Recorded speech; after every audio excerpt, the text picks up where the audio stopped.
Evaluasi kebijakan ekonomi. Evaluasi kebijakan ekonomi adalah proses penilaian terhadap efektivitas, efisiensi, dan dampak kebijakan ekonomi yang telah diterapkan oleh pemerintah atau organisasi lainnya. Evaluasi kebijakan ekonomi bertujuan untuk memperoleh informasi tentang apakah kebijakan yang telah diterapkan telah mencapai tujuan yang diinginkan dan apakah dampaknya sesuai dengan yang diharapkan. Beberapa langkah yang dapat dilakukan dalam evaluasi kebijakan ekonomi antara lain: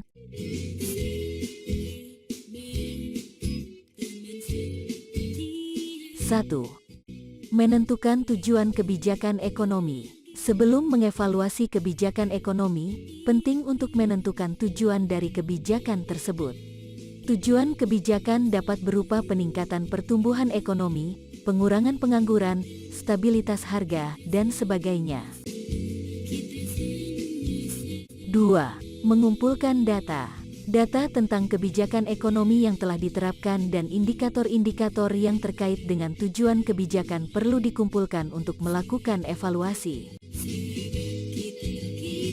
3. Menganalisis data. Data yang telah dikumpulkan kemudian dianalisis untuk menentukan sejauh mana kebijakan ekonomi telah mencapai tujuan yang ditetapkan. 4. Membuat rekomendasi. Berdasarkan hasil analisis, rekomendasi dapat dibuat untuk memperbaiki kebijakan yang telah diterapkan atau membuat kebijakan baru yang lebih efektif.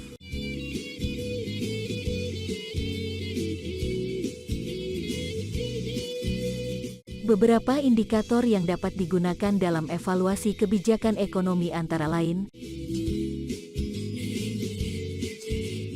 pertumbuhan ekonomi,